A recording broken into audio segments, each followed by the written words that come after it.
এটি নতুন গোষ্ঠীগত সহিংসতার ঢেউ সিরিয়াকে নাড়িয়ে দিয়েছে, সামনে নিয়ে এসেছে দেশটির ভঙ্গুর নিরাপত্তা পরিস্থিতিকে। এমন এক সময়ে সিরিয়া এই চ্যালেঞ্জের মুখে পড়েছে যখন নতুন সরকার ছিন্ন ভিন্ন ভূখণ্ডের ওপর কর্তৃত্ব প্রতিষ্ঠার চেষ্টা করছে। কেউ কেউ বলছেন এখানে দ্রুজদের রক্ষার নামে ইসরায়েল হস্তক্ষেপ করেছে শুধুই নিজেদের সম্প্রসারণবাদী নীতির প্রসারে।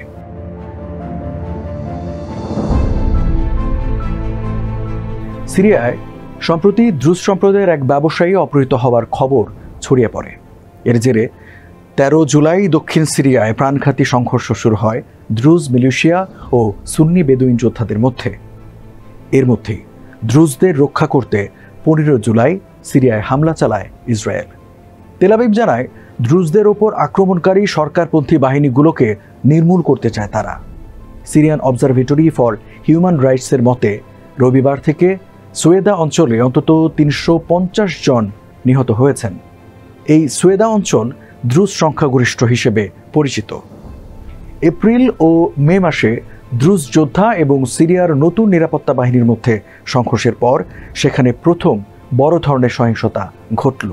এর আগে মার্চ মাসে সিরিয়ার উপকূলীয় প্রদেশগুলোতে সংঘর্ষে আলাউইট সম্প্রদায়ের শত শত সদস্য নিহত হয়েছিল। এটি দেশের সাবেক প্রেসিডেন্ট বাশার আল আসাদের পূর্বপুরুষদের ঘাঁটি।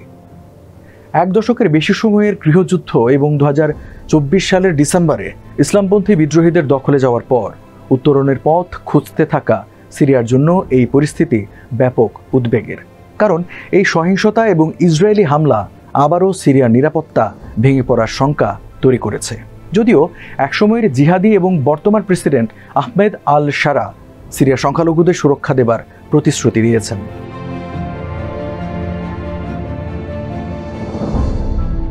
দ্রুজরা হলেন আরবিভাষী ও ধর্মীয় সংখ্যালঘু জাতিগোষ্ঠী।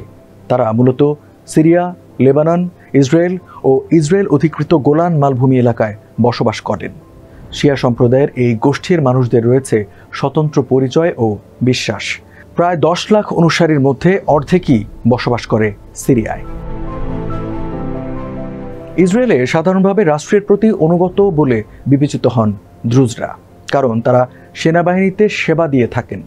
ইসরায়েলি পরিসংখ্যান ব্যুরোর মতে ইসরায়েল ও গোলান মালভূমিতে প্রায় 1,52,000 দ্রুজ বসবাস করছেন।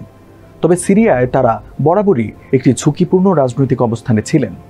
14 বছরের গৃহযুদ্ধের সময় তারা নিজেরা দক্ষিণ সিরিয়ায় মিলিশিয়া গঠন করেছিলেন। আসাদ পতনের পর নতুন সরকারের অধীনে দ্রুজরা সরকারি কর্তৃত্ব আরোপের বিরুদ্ধে প্রতিরোধ গড়ে তোলেন। যদিও এই নতুন কর্তৃপক্ষকে নিয়ে দ্রুজদের অবস্থান বিভক্ত। কেউ সতর্ক, কেউ পুরোপুরি প্রত্যাখ্যান করেছেন। তবে তাদের একটি বড় অংশ সরকারি বাহিনীকে সোয়েদায় ঢুকতে দেয়নি এবং সেনাবাহিনীতে অন্তর্ভুক্ত হতে অস্বীকৃতি জানিয়েছে।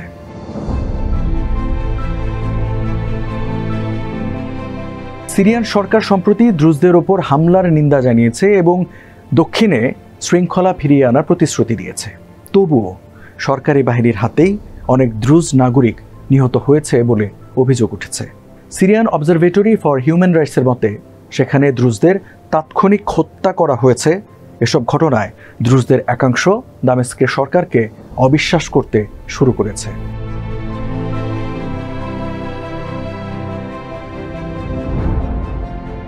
আসাদের পতনের পর ইসরায়েল উত্তর সীমান্তের কাছাকাছি দ্রুজ সম্প্রদায়ের সঙ্গে সম্পর্ক উন্নয়নের চেষ্টা করে এবং নিজেকে সিরিয়ার সংখ্যালঘুদের রক্ষক হিসেবে তুলে ধরে।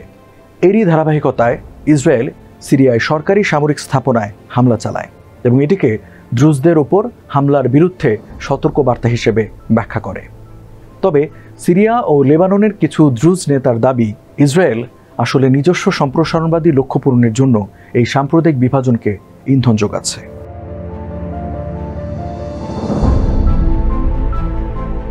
সাম্প্রতিক হামলাগুলোর উদ্দেশ্য ছিল মূলত দক্ষিণ সিরিয়ায় সেনা মোতায়েন রোধ করা এবং সেখানে একটি নিরস্ত্রীকরণ অঞ্চল গড়ে তোলা। ইসরায়েল বিশেষত ইসলামপন্থী যোদ্ধাদের উপস্থিতি নিয়ে উদ্বিগ্ন। 15 জুলাইয়ের হামলায় ইসরায়েল শুধু সোয়েদায় নিরাপত্তা বাহিনী ও যানবাহন লক্ষ্য করে হামলা চালায়, কিন্তু 16 জুলাইয়ের হামলা আরও বিস্তৃত হয়।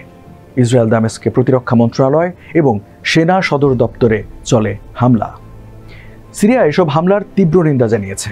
এই হামলাগুলো ডিসেম্বরের 2024 এর পর থেকে ইসরায়েলের সবচেয়ে বড় সামরিক অভিযান। ইসরায়েলের পররাষ্ট্রমন্ত্রী ইসরায়েল কাটস 16 জুলাই সামাজিক যোগাযোগ মাধ্যমে লেখেন, দামেস্কে সতর্কবার্তার সময় শেষ, এখন আসবে যন্ত্রণাদায়ক আঘাত। এই দিনই সিরিয়া টিভি চ্যানেল সরাসরি সম্প্রচারে সেনা সদর দপ্তরে হামলা দেখায়, যেখানে উপস্থাপককে আতঙ্কে স্টুডিও ছেড়ে পালাতে দেখা যায়।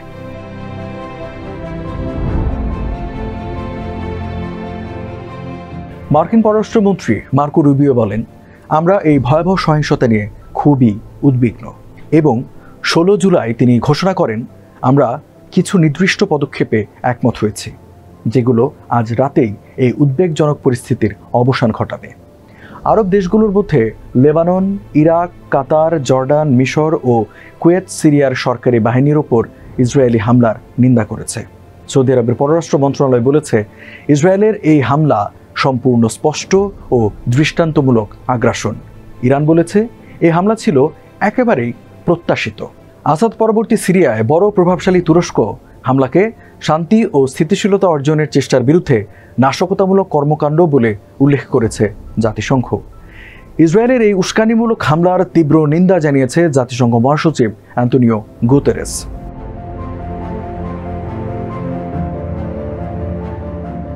এই সহিংসতা আবারও দেখিয়েছে সিরিয়ার যুদ্ধ পরবর্তী নিরাপত্তা পরিস্থিতি কতটা ভঙ্গুর এবং সাম্প্রতিক সাম্প্রদায়িক সংঘর্ষ ও ইসরায়েলি হামলা নতুন করে দেশজুড়ে বিভাজন ও সহিংসতার সংখ্যা বাড়িয়ে তুলেছে। সারা সরকার চায় দেশের নিয়ন্ত্রণ ও সংহতি ফিরিয়ে আনতে, তবে ইসলামপন্থী প্রভাবিত এই সরকার আদৌ সাম্প্রদায়িক বিভাজন মেটাতে পারবে কিনা সেটা প্রশ্নবিদ্ধ।